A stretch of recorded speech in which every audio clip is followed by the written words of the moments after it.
Buy, deliver with the two-time Motorcycle News Dealer of the Year, Colchester Kawasaki, proud sponsors of Chasin the Racin.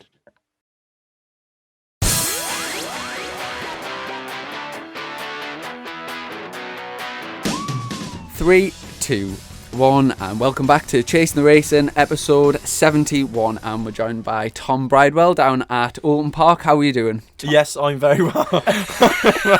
Very well, thank you. It's a pleasure to be here with you two fine chaps. Oh my God, the lies have already begun. It was like a light switch before this interview. I think we met the real Tommy Bridewell, which is fantastic. But now we have the Motorbike Ducati Oxford rider. He's just like, you could see the sweat. He's sweating like a prison snitch, young, and I'm loving it. By the way, can one of us take our hats off? We look like a right bunch of bellends. I'm gonna take. We look like that's it. I even look worse. There we go. We just look like a right bunch of BSB people.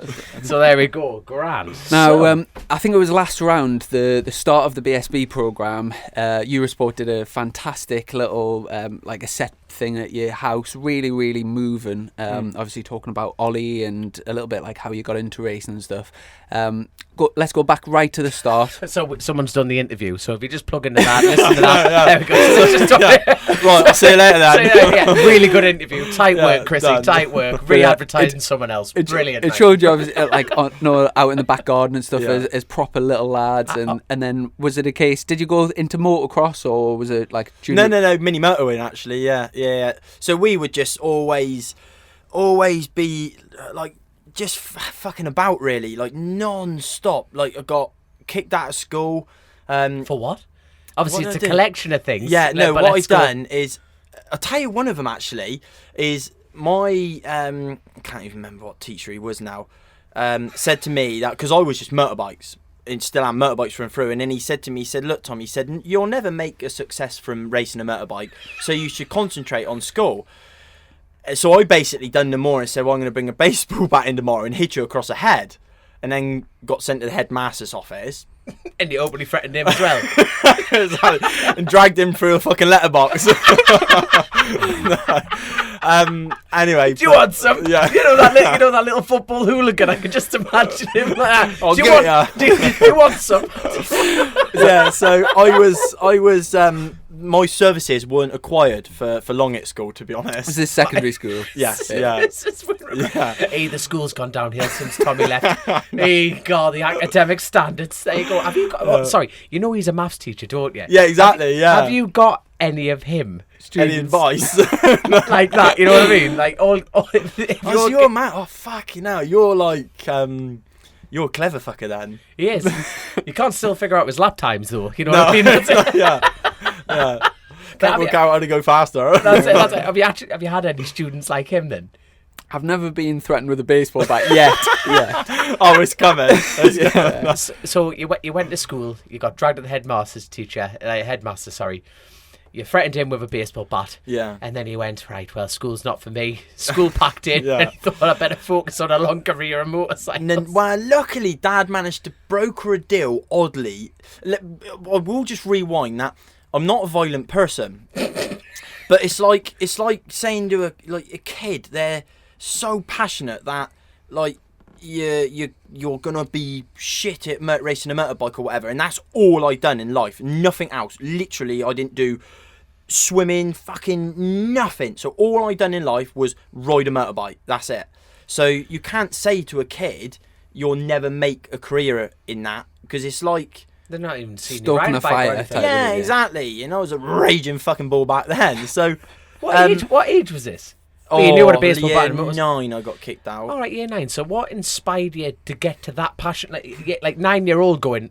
No, motorbikes. Year 9, whatever. But you know what I mean. I'm just thinking, what was your first introduction into motorcycles, bar mini moto? Like, what was your first memory of it? PW and a QR back then. It was a Honda QRs, wasn't it? So we used to go up on the patch, tearing up and down, and it was just mega. I can remember sitting in what's that? Fucking French. Yeah, French. And I'd sit there on a Friday and I'd be like, oh, fuck, this is boring. But I'm going mini motoring tonight. And I know Dad told me if I was good today at school, I'd go mini motoring tonight. And that was what it was like. So I just had to be good only on a Friday to get through the day. And then stuff started, like I used to stop at the shop on the way, buy a bag of bouncy balls, and then go round the school launching them at all the clocks, smashed all the clocks. Just naughty stuff, really. But like I said, I'm not a bad boy. Your clocks are getting it. Do you know, after you got kicked out, did you have to finish like homeschooling or finish your like do your qualifications like from That home? is very correct, because I'm quite a clever chap. I got a UF and a G in my exams because Dad managed to broker a deal with them that weirdly I clicked that in year 9, but somehow managed to go back. What year is it you finished school? 11. So went back in year 11 just for 3 exams. Didn't do nothing but when I got kicked out, I was just working in the garage, and then I was happy, I just messing about on motorbikes, on cars, and I don't know much. I can't spell very well. My maths is fucking pretty shit. I don't know my times tables, but I'm not bad at counting the folding, so I'm not right with that. And I know I haven't got any cash on me. I know how to do it I can't say that word. I know how to count it a different way than what English people count it.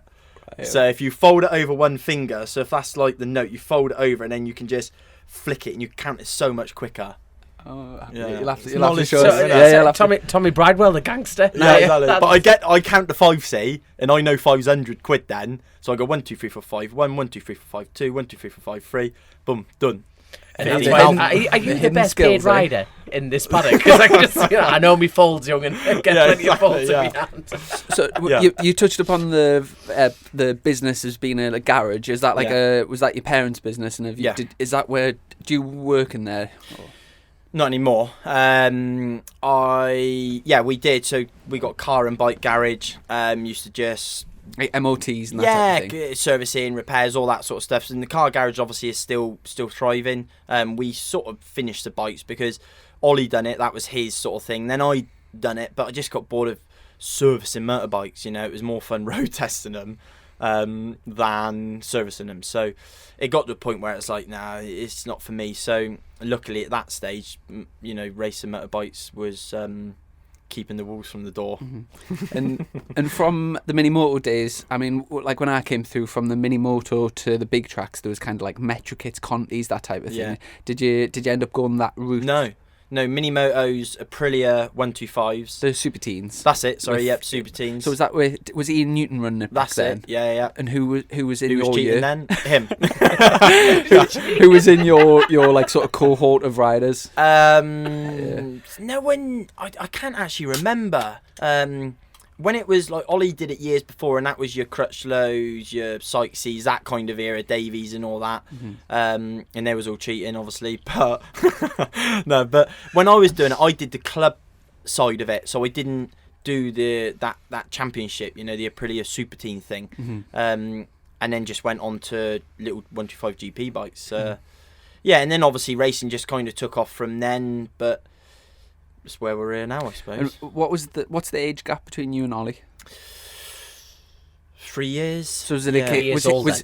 Ollie was older, wasn't he? Yes, yeah. So was he always, ahead of you, and then you were sort of playing catch up in terms of your career? Yeah, and I guess you could say that in 2007 was the first year we kind of met back on superbikes. Mm-hmm. I got probably fast tracked into superbikes from Tony G with a Valdi, because it was like.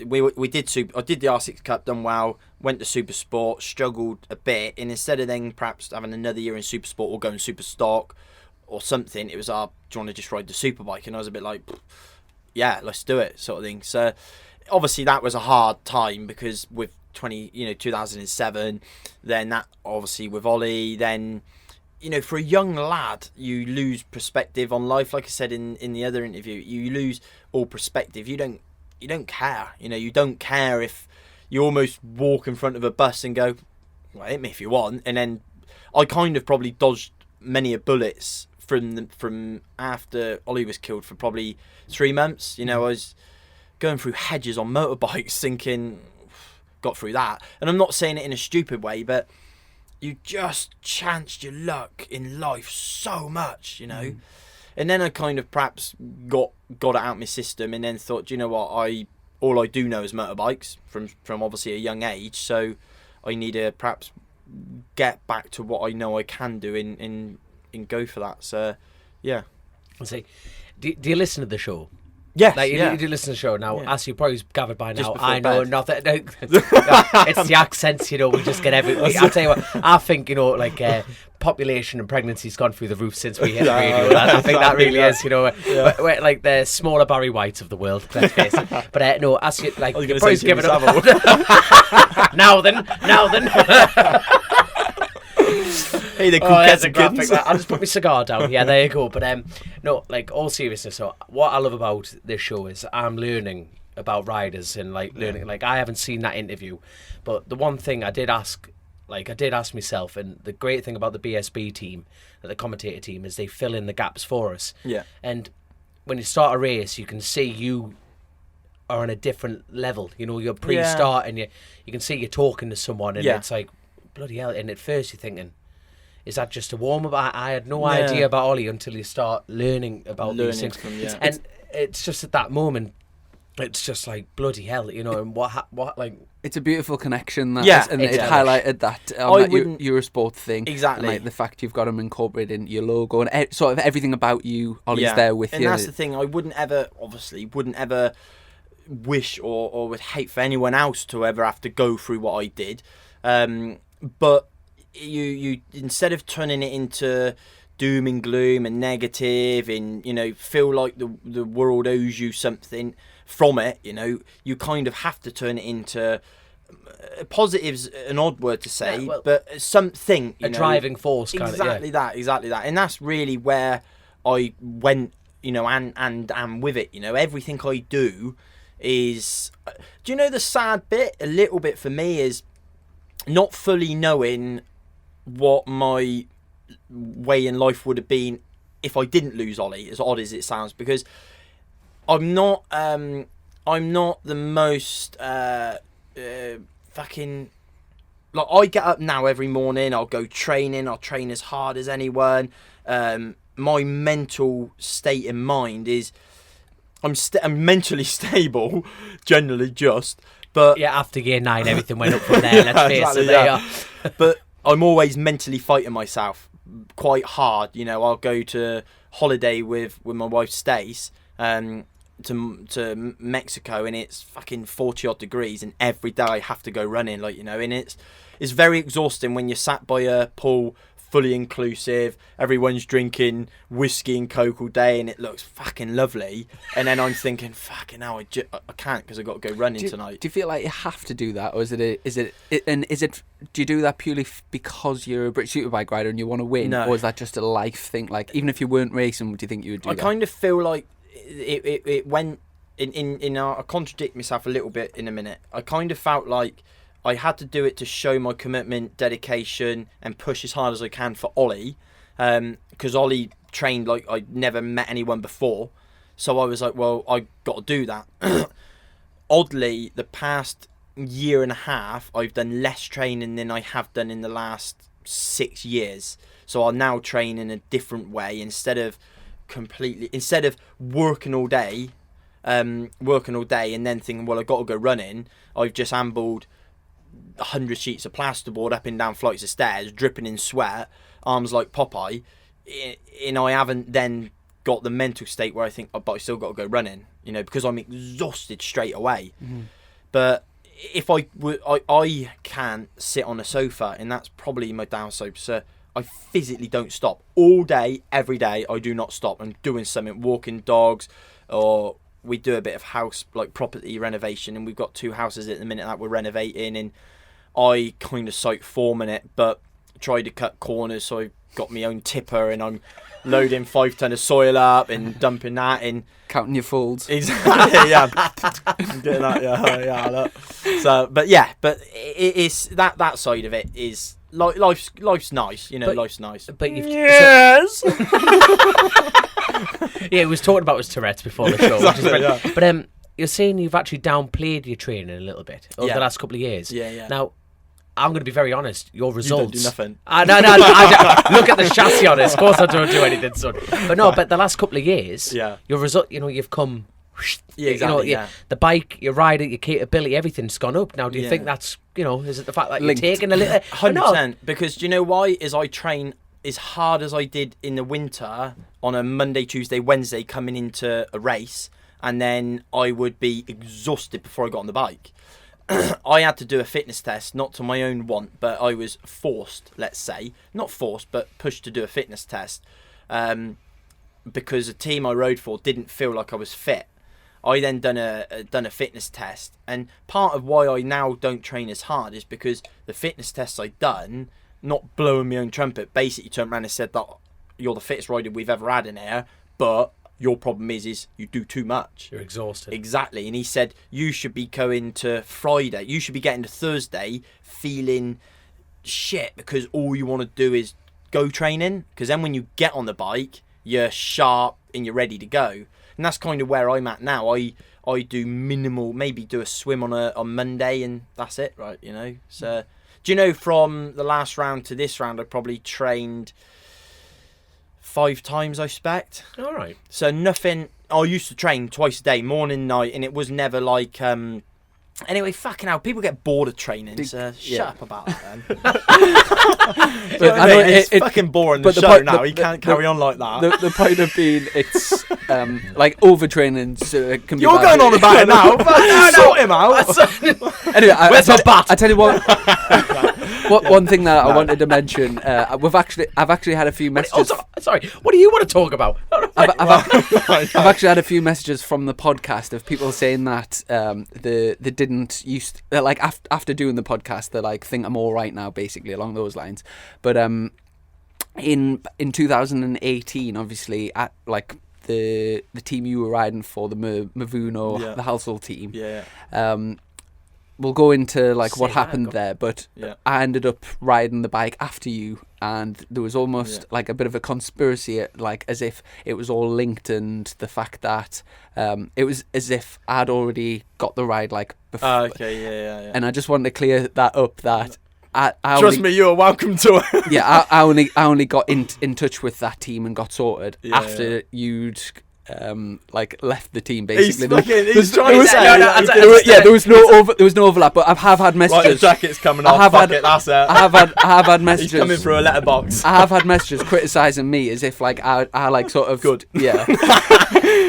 No, I know certainly that wasn't the case. Yeah, exactly. I know. That's so basically just to what you want to. All right. Do you want to give him a kiss? Or something like that? Do you want to give him a kiss? I tell you what, we had Jeff Crust on the show the other day, and just this was the year before, and just to clear something up, Jeff said, I'm sweating it now. Jeff mentioned the fact that halfway through the season you were with them, you'd said something about like getting a bike next year, and he thought that the reason that year didn't go to plan was because it was basically like an in-between year where you were kind of didn't have another ride. You were sort of riding for them for 1 year, and then you had something planned the following year. Okay, yeah. Is that a fair comment from him? No. The problem was with that scenario was promise the earth and delivered nothing really. Wow. I'm not going to hold no punches with it. It's just very, very good salesman in my opinion. Mm-hmm. One thing I've wondered about. Is it just the bike though? No. To be fair to them, look, they're a superbike on the grid, and they're not a championship winning superbike or team. As bad as it is to probably say that, I've now rode for a team that is able to do that in the work delivered the goods exactly in the work ethic, in the difference. It's just day and night, day and night. We're still analysing data to try and fix a bike for tomorrow here at Alton Park, and they'll be doing that until it's fixed. So, to be fair to them, look, I actually still get on all right with the guys there, and they do put a nice, tidy bike out. It's always bolted together, but it's kind of never the latest stuff, you know, and you know what Superbikes is like. If you've not got the top stuff with the top crew, with the top everything, you're not going to win races. It is that simple. So the competition's too high. Fair enough. And like, what's your take on the whole household thing from the year after? Like, your sort of your story You of got that me year. kicked out of a ride. no. It was, you know, Martin. I got on very well with Martin. We had a great relationship. He phoned me and said, "Look, I think I'm going to get Colin Wright obviously involved." And I thought it was all positive. You know, I thought it was about expanding, growing the team into bigger and greater things. I think, unfortunately for me and for Martin, I feel that running a factory Ducati and factory Yamaha team with unlimited budget is a lot different to then the modern British Superbikes with sponsor restraints. You know, there's not endless pots of budget, and you have to really work hard to make a team and a result come. It doesn't. You can't buy it, basically. You know, you just can't buy the result. I didn't even know there was a max budget. What is the max budget? No, there's no max budget. But what I'm saying is back years ago, your Airwaves, Yamaha, your in Ducatis and that, there was much more money involved, like £1 million sort of budgets. Now when it's they a bit won more. on the Yamaha, I think that year it was 1.4 million with Exactly. Camille and Ellison for Yeah, a yeah. two-man Whoa. for a two-man BSB team. Whoa. And a lot of that was on the electronics. That's a lot of folds. Yeah. How long? You'd get sore thumbs doing that, wouldn't you? I think that was to do with the electronics, and that's why we have one make electronics now. Yeah, but Exactly. and so you just didn't think that sort of worked out. Yeah, I get criticised for saying it, but I could run a championship winning team with £1.5 million budget, Magnetti Morelli electronics, two of the strongest riders that year in the championship, and now I've rode the Yamaha, the Milwaukee Yamaha back then, and the chassis was phenomenal. So put World Superbike spec engine in back then, put factory electronics on it. That's why Cameo was so dominant, you know. So look, like I say, I get criticised for completely kind of tearing anyone in, you know, a new arsehole in that scenario, and it's hard because I've kind of forgotten the shit years a little bit now, you know. I was just about to say what turned out at the time probably felt like a bit of a disaster was actually probably the best thing that's ever happened to you in your racing career, and Exactly, it just so coincided with Taylor Mackenzie leaving Wilf's team, and it was kind of like a match made in heaven, really, first British superbikes. And the last few years, you know, you've certainly been riding at your best.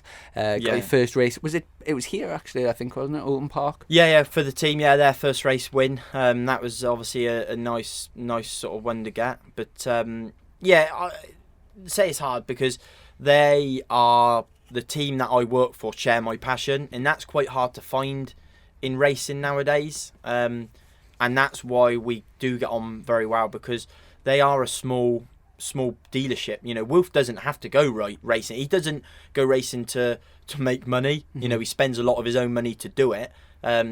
And to reward them with such strong results, like they're a small bike shop. We do everything. We don't get any factory support as such. Everything's available to us at a price, like it is PBM. But obviously with budget kind of restraints in some degree, we've not got an endless pot of going, well, there's a new €20,000 swinging arm, should we try it? It's not really any better, we'll put it back in the lorry. You know, we can't do that.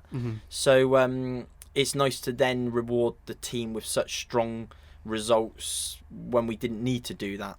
And I mean, last year, absolutely mega year. Right. And one thing that came across to me a lot was on the interviews, you were like consistently banging in the podium, seconds, thirds, obviously getting some race wins. But every time you were second and third, you know, there's in that full grid, it's like one of the best results. But you always tear yourself down on the podium. I get criticised for that. You'll be on like second, and you'll be like really like sort of like pissed off about it and the things. But looking back on that year, you must be really proud of what you achieved. I am for definite, because when you then look who I was competing against, you know, it's obvious that Scott is a phenomenally strong rider, and Josh is obviously a phenomenally strong rider. So I wasn't against, you know, any sort of, you know, the competition was unbelievable. The hardest bit and frustrating bit for me was racing the same bike, not racing a different rider, but just racing the same bike, because it just genuinely, like, where I could race a Yamaha now or follow a Honda or whatever, and I'd go, right,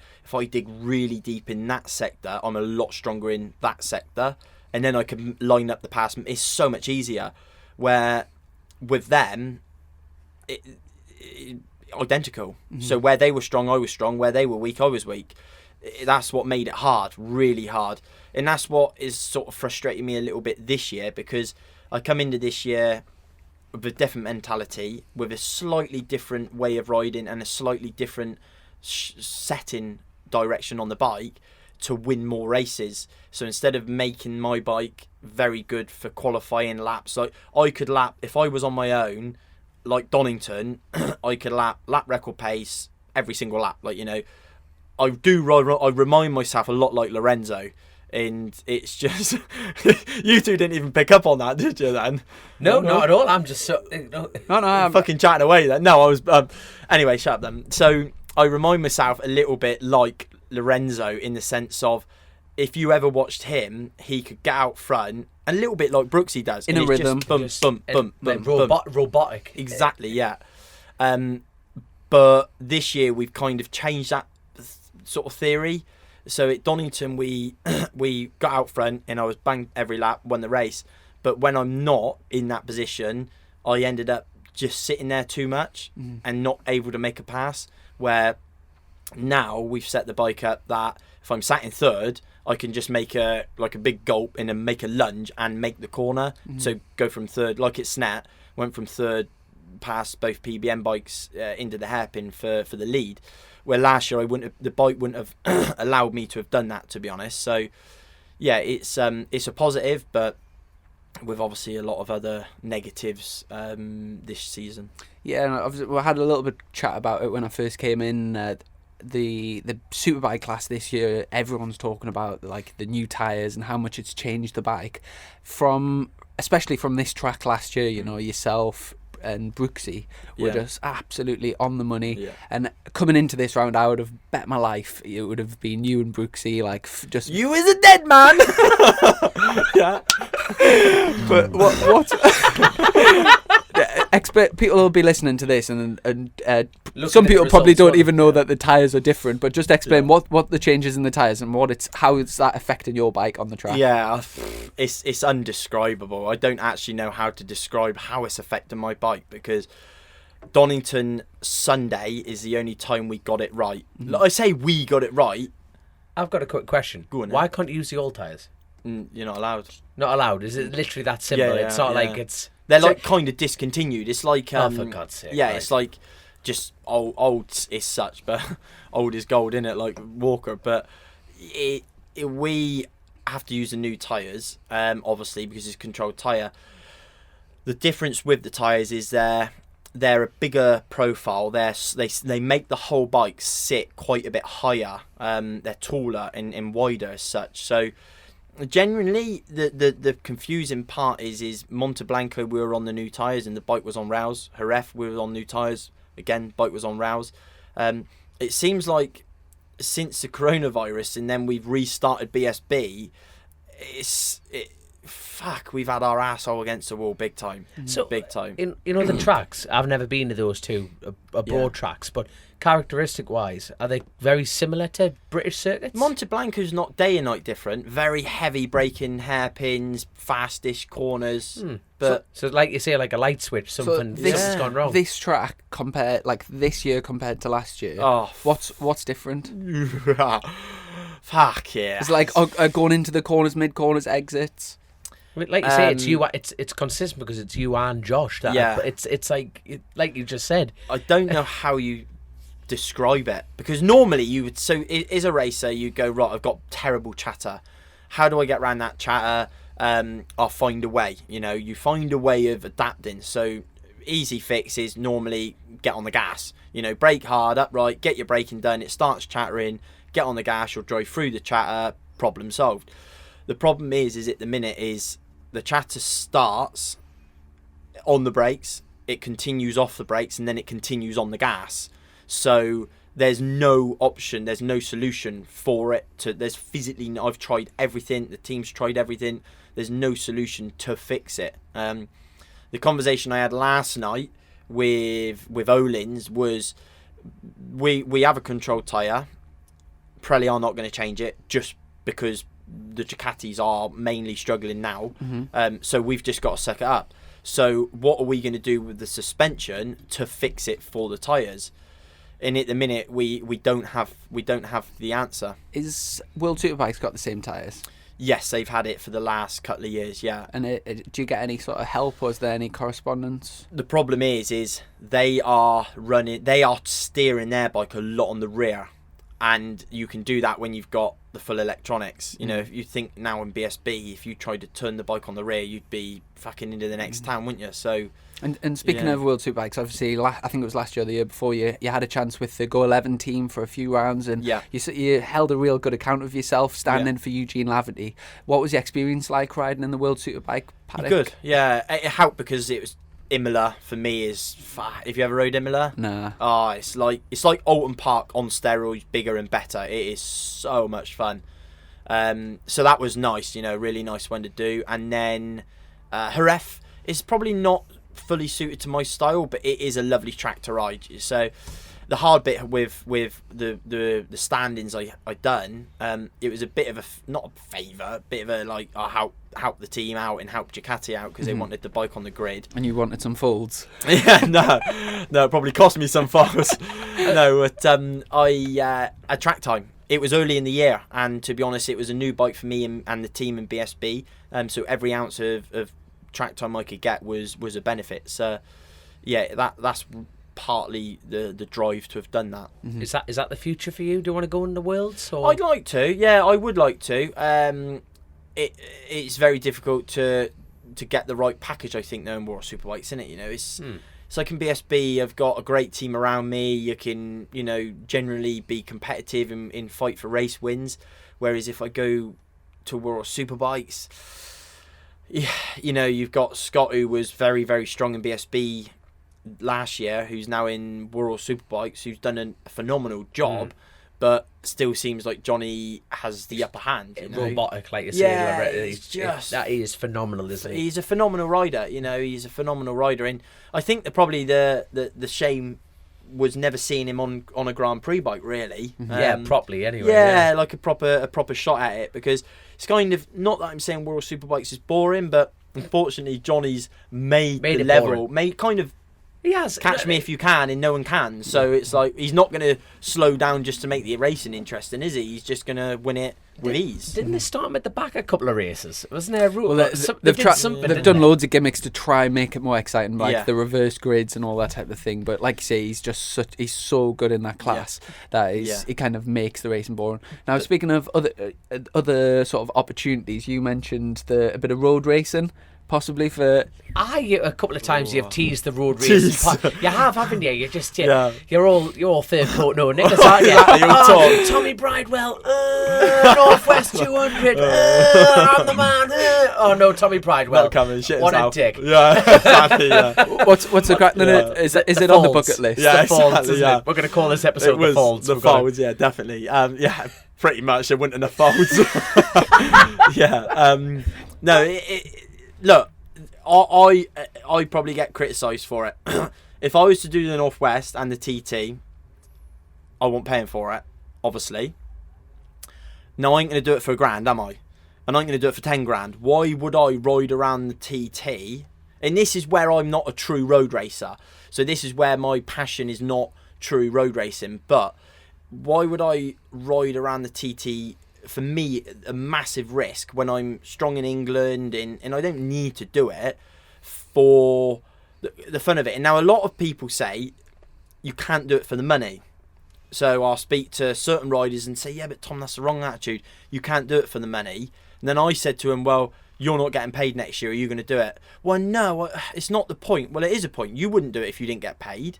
And I just felt like, not that I was chasing the money, but the media that they were pushing with me, like, oh, Tommy's going to do it. And I never actually said, black and white I was ever gonna do it. I went There over. was just hundreds of photos in every magazine. No, and but any that, motorcycle exactly, thing. and that's the problem. I went over to look at it, right? And you just love a photo, do you, son? You know what I mean? Oh, just let me just put some branding on. Exactly, yeah. Do me now. And Take the the next minute, I was in that position, and I'm just Just as a ballpark figure, obviously the TT's 2 weeks, but obviously there's loads of preparation that goes into it, Yeah. and like you say, it is high risk. What figure would you say, right, that's worth doing from? What would you want? What would you want to do the TT? I'm out of this conversation because I've been yeah, doing it for now for my entire life. I don't know. I reckon Because it's got. I know it I don't know, sounds like stupid.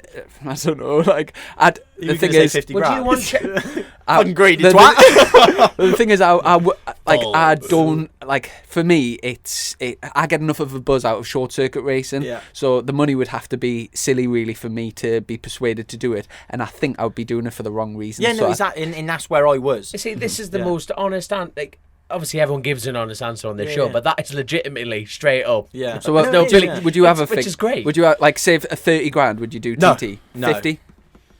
I feel like He's thinking about I feel it. like I'm on a budget eBay here. Tommy Bridewell, low mileage. Right then, let's Great start model, with sports now. model. So, no, I reckon. Mild case of Tourette's. Yeah, I would. I don't know.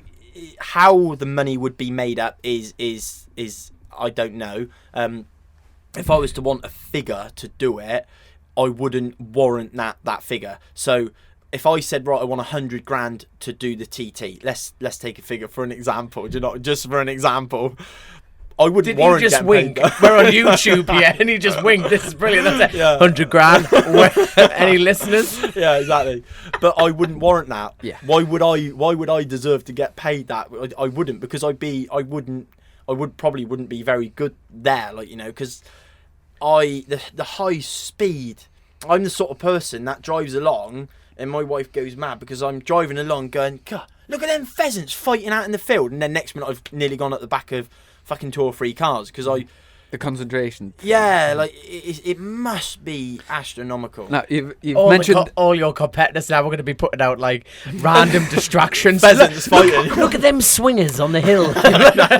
You've mentioned like Thumbing us off one. you've on the mentioned the beautiful whole. hills of Cheshire. You mentioned the whole Tourette's thing a few times, and I've seen it a few times myself, and I've heard about it. You coming down the pit lane on the things, and you can hear you cursing and swearing cursing, yeah. over the Bit your limiter. Ducati like this. Now Is that why pipes you're are very getting louder? Yeah. you are a very vocal rider, Brilliant. I think, in the garage and stuff. Yeah. And on an average weekend, on an average BSB weekend, how many Fs and Jeffs do you reckon you do? You'd lose count. Honestly. But we have it's genuinely my just basic vocabulary. Like, is stupid. Like, the only way I can describe it, like I've done before, is I don't hit my hand with a hammer and go, you sod, you know. I'm like fucking hammers through the fucking wall and I'm F this and you bad. Next minute I'm like, oh, fuck, I'm going to get the hammer back now because I need the hammer. So it's like it's 100 mile an hour, then back to a bit more normal. And I don't swear. Like, that's why me and Wolf get on quite well, because I don't swear. So if I come in and say, look, the bike's shit there, a lot of teams go, oh, you can't call our bike shit. I don't say shit as in your bike's shit. I'm just saying that It's a word in the English dictionary. would they prefer to me? Obviously, they would prefer me to say that your bike's bad there, you know. But I use shit as in bad kind of Yeah, of course, yeah. thing, like, you know. So that's where I've always, from many years, got misinterpreted of my passion, and 2, my vocabulary, I guess, to describe things. And speaking of hitting your hand with a hammer, Yes. you're missing a finger. Missing- what, I know, this yeah. is awesome. There you are. See, Yeah, Dom- I see, Dom's I got a see massive you got a one. little one as yeah, well. now hold on. My pants are up. How could you tell? There you go. No, What's the story behind that yeah, one? what's the crack there? That was 2010, I think it was 2010. By the way, for podcast listeners, he's missing his little finger on his right. I feel Yeah. like we're in a police case. The Is it? murderer Yeah. had a I missing know, and a finger. little bit. Bloody Oh, hell. hold on, both Yeah, hands. both fingers. Yeah. So my small right hand, is that an index finger? No, That's an index. So what's that one? Little called? one. Pinky. Pinky. So my small pinky, I crashed it Thruxton last chicane, and that was when you remember when there were massive curbs there. Mm-hmm. So I crashed it, and my finger got caught under the handlebar and then went into the curb. And just like Is that when Danny took you out? no. This was like years and years ago. And then I went to the doctors, and they basically wanted to take nerve endings out of my back of my knee to reconstruct my finger. But as a racer, everyone knows, you see racers with bad little fingers, they don't move, it's hard to get the glove on. So basically I managed to just cut it off. So yeah. Because what protection are you got? Alpine Star? Are you full No. Alpine Star? Yeah. So do you get like custom gloves and stuff? Yeah. Damn it, I wish you missed the other finger. No, I'm no. having a nightmare fight. Like, I wish you lost that one. What's the other finger? That was just a testing crash, I think, Spain, and it just ground. Went through a stage of struggling with fingers, so that just ground the end off, and then I crashed it Brands, and then ripped the side of that ring finger. I think is it called? I think ring finger. Yeah. So that was that one. Man. Here's a good question. What's the most exotic sort of weirdest place you've stuck? I your don't want to know. Only up my nose because I can get my whole finger up my nose. That takes some doing to get it literally no. Yeah, I can remember sounds bad to say. One night in Sandy. My little niece, when she was a baby, used to just like, because of their hands, used to like hold onto my little finger. So if she was walking by the side of me, I just hold me little pinky out. That's wrong, innit? So how long did that? Now your grip actually comes from like it's mad. You know when I suffered this injury, I ended up like googling who's got like hand injuries in motorcycle races. Thinking, how did they ride a bike? And your hand came up. Yeah, and then Bayliss was the same as well. Bayliss was, but then I used to brake with all 4 fingers. Oh, did and then you? I like went to 2, and then you start thinking, how many fingers do you brake with? But I like break looking with them, at like. Really? That's mad. That you should see the whole. But anyway, but like your optimum grip comes from those. Yeah, your pinky does it? and that. So no, I'm just wondering, like, you know, sustaining that injury.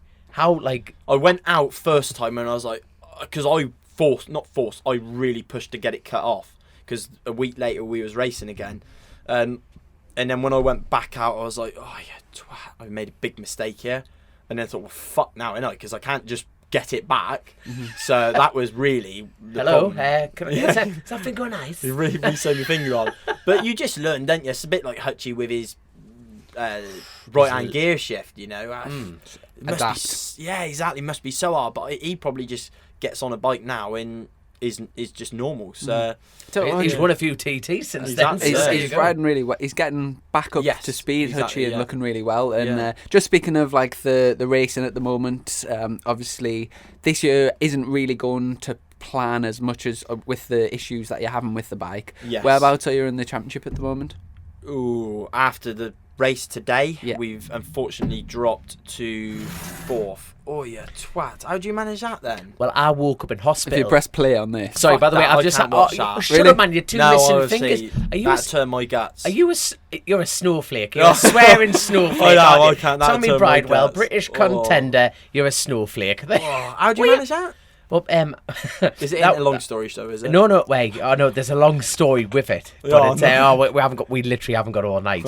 But it's our sunflower. You ever done the sunflower road? No. Again, Ireland there. So no, they invite fast lads like you, and then not so fast lads like me. So there you go. So anyway, I woke up in hospital, but my mum only lets me go racing with my phone in my pocket. Yeah. She says, right, if you come off, son, you don't ring the ambulance, you don't ring Jesus, you ring me first. So anyway, I woke up in hospital like that, caked off me nut, going, oh no, where's my phone? But they cut me levers off and had me phone, and I'm like that. Oh, hi mum, hi. It's like, yeah, everything's grand. Oh, crash? What are you on about, silly person? So anyway, so the surgeon comes around going, all right, we're going to have to cut your finger off. And I just see my arm in a band. She's going, what are you on about? Yeah. So unravelled it. And there's my finger like, oh, thank.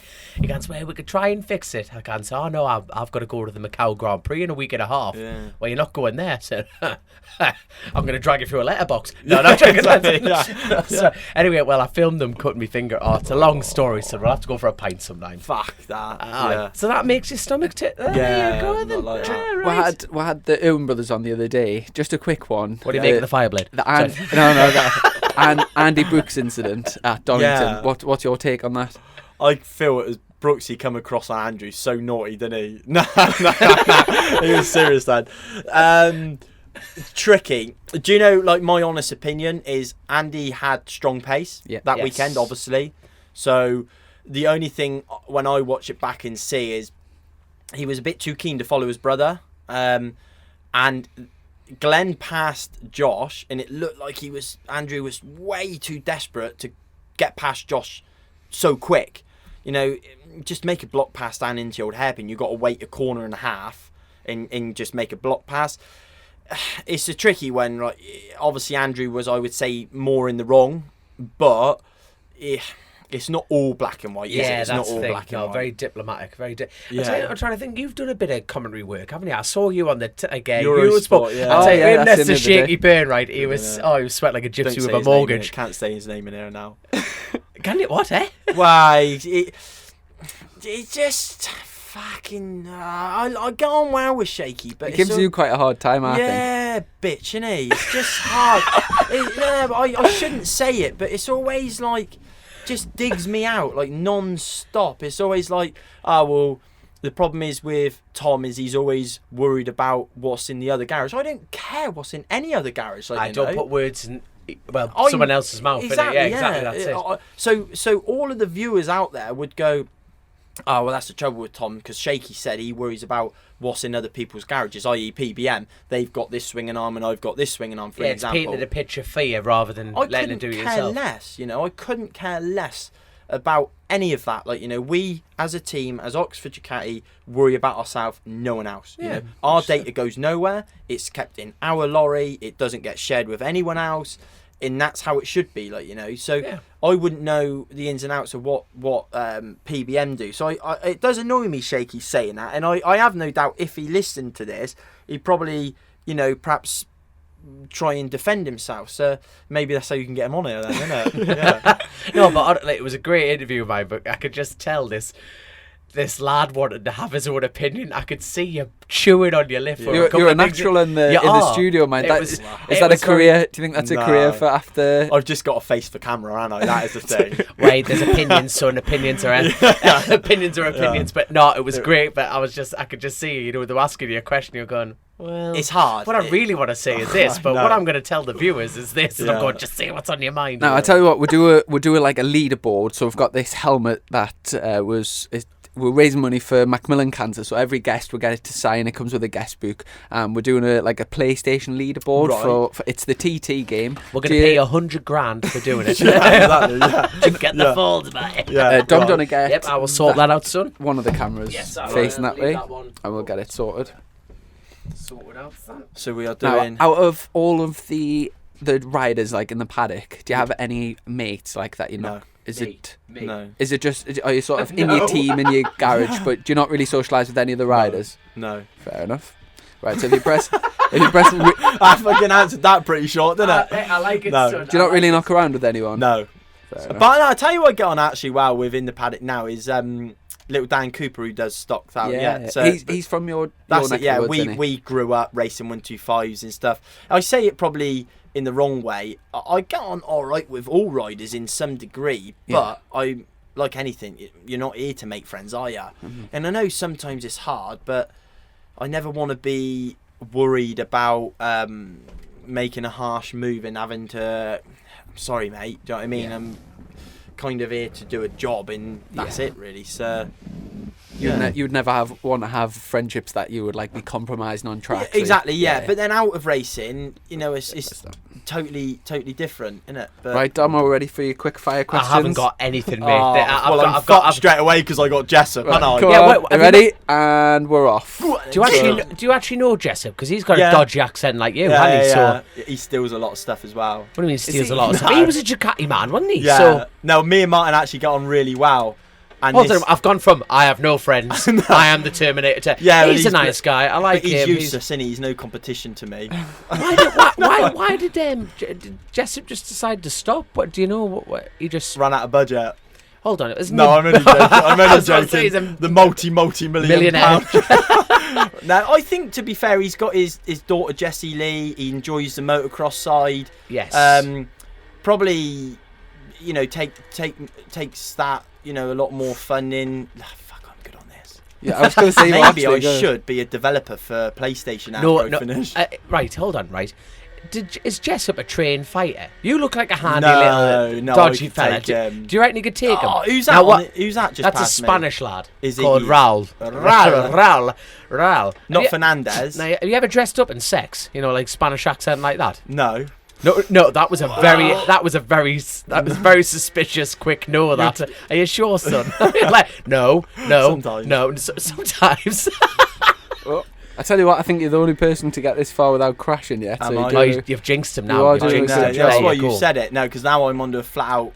You are coming on to us. Do you know the TT game? No. Sorry, the TT course very well. Like no, I ain't got a clue. I'll tell you where I do know. Ooh, you bugger. Is what's that village? Flat from here. Kirkmichael? Yeah. Is it Kirkmichael, I think? Yeah. Fuck, that's crazy. It's class. So what one? What is a daft question then, right? In many moons from now, when you've won multiple championships and all that bollocks, what does the future hold for yourself then? Where can you see yourself? Because obviously what's on the bucket list? What time do I do anyway? 45.8. Not bad. That's not bad. A little bit behind. No, Michael Rutter. I think is Michael Rutter still leading? Irwin. I think yeah. But go on. Yeah. Anything on the bucket list? I got a picture for that. I guess probably a little. I don't know really.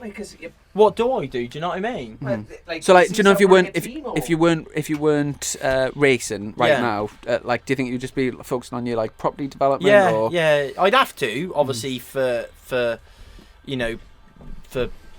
being a grown up and doing a proper job kind of thing, innit? You know, I know it sounds stupid, but you've got your teaching, you know, so it's something you're probably very passionate about. So you're supposed to be, yes, Chris. Yeah. Yes, I am. Clearly, and you'll always get a very good pension. I have no doubt. Us poor taxpayers will help pay that.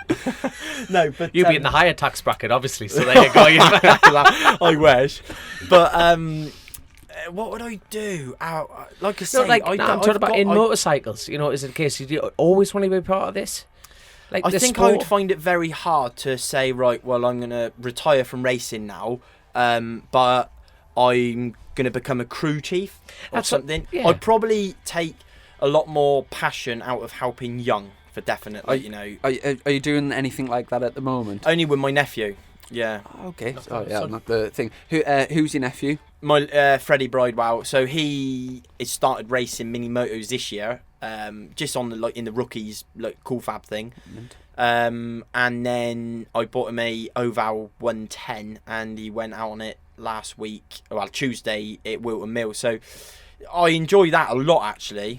And to be fair, it's more so just because he enjoys it. So, but take my nephew aside, I'd love to be in a position where I could financially help.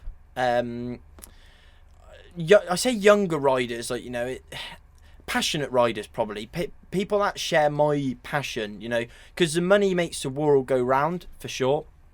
There's a saying of money's the root of all evil. It's not, because it's what we all live on. But buys jet skis. Exactly. Yeah, yeah. But it's like if I had the money, I'd 100% love to invest in something that would help bring kids on, I guess. Mm-hmm. I just feel like, not I'm saying in England now, but I just feel like I see some of the kids now to when I was a kid, and it's just probably a different. We're in a different era, aren't we? I never had an iPad. I never had an iPhone.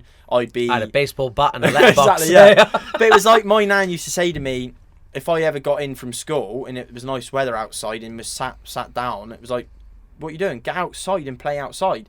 So we'd be on the little go-pads, ride on lawnmowers, little QRs.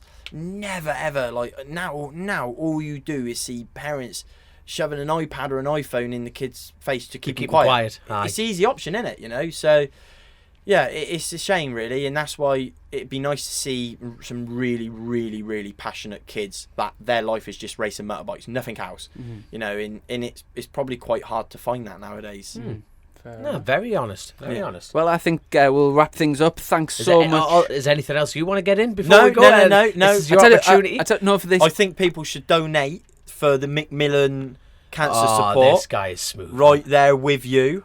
Excellent. See that? No, I think because to be honest, I always support cancer research financially, and then I say it not in a gaining fan way or whatever, but as a world, as a life we live in, everyone takes so much for granted, and it's a little bit like the NHS. It's a little bit like the ex-military soldiers who fought the wars. It's all of the support that the government should give ex sort of military people that they don't get. And it's just like say, it's just fuck knows what I was going on about now. No, like you say, people should give more, but like you say, give us some money there. Exactly. Give us some money I'll tell you for one thing. I didn't actually ask where you were in the championship. What went fourth at the after moment. Today. So Yeah. still in with a chance of winning the championship this year. Yeah, a bit of an uphill battle. Is there a showdown? No. They've eliminated the showdown thing. But just with three races at every meeting, obviously you've got another 2 tomorrow, and then another 3 and another 3. So you've got 8 races left. Loads of points up for grabs. Yeah, and to be like you say, you can't be negative. You have to be positive. We've got obviously underlying issues with the bike that we're struggling with. But if we can get on top of that, which we will. It's just when, because it's not a 5-minute fix, unfortunately. So hopefully, we can get on top of that and get some answers, and then we'll really start taking momentum, because we're very much a passenger at the minute on the bike instead of going right. I'm very confident as a rider, and I know it sounds bad to say, but that race then I can't almost watch it back, because I kind of watch it and think, if I had last year's tyres, fucking I would have finished 20 minutes before him, sort of thing. But you know what I mean? It's like you got to be confident, and it's cocky and confident. But I feel like you ride to your main competitors kind of level, and I do feel like last year, me, Josh, and Scott were that level, and it was always the three of us that quite regularly were out front and gone. And it was always because of the Ducati, obviously. Everyone would say, it's a Ducati, it's unbeatable, it's not fair. We got docked, RPM straight away before we turned a wheel. But it's not that. It's the fact that you had 3 riders that wanted to beat each other more than ever that kept pushing the boundaries. And I think that sort of reflects in today's lap times a little bit, that last year I was doing a 33.9, low 34s the whole race, and now it's miles away, and I'm not. Is the whole pace of the grid slower? Yeah. The whole pace is, but I feel like it's because no one's able to push that boundary. So if I was out there doing a 33.9 or a 34 flat, everyone else has got up their game to beat me, haven't they? Mm-hmm. And at the minute, there's no one doing that. So yeah, hopefully we'll get on top of our problems, and then we'll be strong. Is there a chance that Pirelli might change a tyre again? No, I'm just thinking, because they're always developing, aren't they? Yeah, of course they're always developing, but I mean, like, there just seems to be, not complaints the wrong word, but there's just so much unfamiliarity with the tyre, which I've personally never heard throughout all the champs. It's slightly different, but there is a distinctive change, and I think with the tyre for all the teams. It's like anything as well, is if it was over 12 rounds, you've got a lot more time to fix it as such, where when you've got a condensed, still class is obviously a British Championship, only over 6 rounds, all of a sudden you run out of time very quick. We're over mid-season now, aren't we? So before you know it, end of play tomorrow, we've only got 2 rounds left.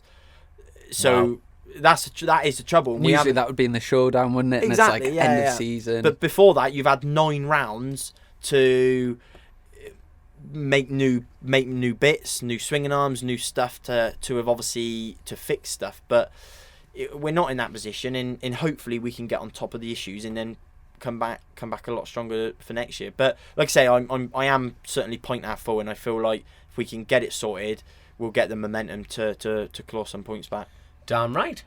Mega. Well, thanks so much. No problemo. And we'll catch up with you sometime soon. But best of luck for the rest of this weekend. 2 races. By the time this podcast goes out, it'll be after the weekend. And you'll be leading the championships and all the second-hand news. So there we go. I don't know if it's mathematically possible, but he's the genius here. So there we go. Exactly. Yeah. But honestly, thank you 2 so plus much. 2 equals 3.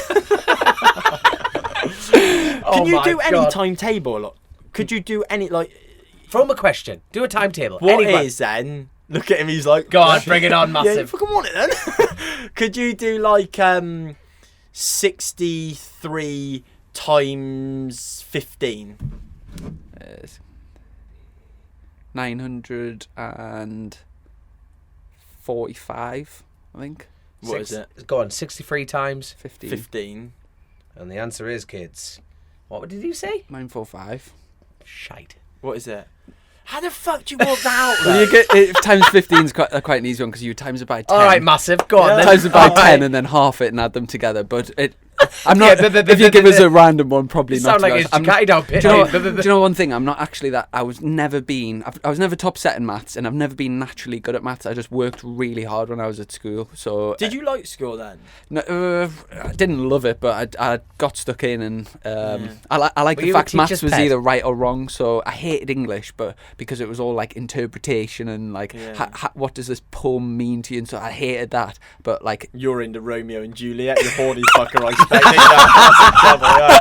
Put on a bit of Romeo and Juliet and he's off he goes. That's it. Oh no. but like maths and science. Christopher, get your hands out your pants. Exactly, yeah. Trying to pay puppet pocket or whatever it is. Oh my God. Well, I tell you one thing before we wrap this up. One thing I I really admire a lot is, do you know all these the fifth wheelers that yous have got? Yes. They're like caravans, but Yeah. yours comes on a lorry. That's it. It's such a pad for a weekend. I drive that as well. Do you? It's amazing how aggressive you get driving a lorry. So all of a did you have to sudden- do a special license? Yeah, HGV. HGV, that's it. But I'm just like cars pull in front of me. Arms are going. I'm nearly trying to jump out the window, and Stacey's like, "What are you doing? Why you just cut in front of me, didn't he?" And I'm terrible in the lorry, but in my van, I'm like a normal driver. I'm very respectable, to be honest. Cutting up lorries. Hilarious. Do you know how like the big RVs, like the sort of big bus ones, like the top of the range ones would be like sort of $250,000 type of things, but like you can pick up a hand one for like say 50-60 grand. Yeah. No, them fifth wheelers. Obviously, you need either a truck or a thing, but the actual fifth wheel, like the caravan bit, the motor, a decent one. What can you pick 25 grand? Really? Oh, it's astronomically cheaper than motorhomes. RV. Yeah. It's And there's loads of space with the slide outs. Yeah, and stuff. they are. I know it sounds stupid, but it is obviously nice to have a bit of home from home because it's just nice. Yeah. Fair enough. Yeah, exactly. But to be honest, it sounds stupid. I spend 90% of my time down in the garage with the lads. I'll leave here now, go to hospitality and have a quick Swift and Moretti on tap. Go on then. And Yes, good. exactly. Yeah. But there was football on tonight, actually, wasn't there? Oh, is it? Do you like football? Yeah. No. I don't like football. He likes football. Well, I like drinking beer with football. I'm not being funny. We've been trying to tidy up this interview for like 8 minutes now. Oh, Now we're that's talking good, about that's good. football. He was then. dick swinging with his math questions, wasn't he? One more. Give him one more. One more. Come on. Before we go, come on. Just What throw one in is, there. Nothing with 15 because massive here can sort that out. What is another times table? Because that's all I know of. What is 39 times 46? He's put his hand on his head now. Look. I wouldn't be able to do that. Why not? That's negativity. See. Wait there. 39 times 46. Yeah. Have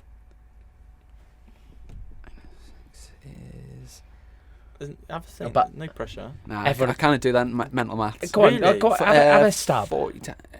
Proper stab. Proper stab. I can't do that. Really? Yeah, all my students will be watching this. I know. Shit in maths. No, I can't do it. Go on, what is it? 1,794. Wait for it. Oh, I knew it was that all of a sudden. Yeah. No, I'm not that good at maths. Watch No. this. You'll leave. You're going, Dominic, I blatantly knew that. I know. I just didn't want to make her feel bad. You know what I mean? There we go. But honestly, Yeah, yeah, no. we're going to have to let you go, get you to be a Moretti. But Yes. thank you so much. Thank It's you, been guys. absolutely great crack. Yeah. And good luck with the championship. Good luck the rest of the season, mate. Take Thanks, care. guys. Cheers. See you in a bit. Click, buy, deliver with the two-time Motorcycle News Dealer of the Year, Colchester Kawasaki. Proud sponsors of Chasin, the Racin.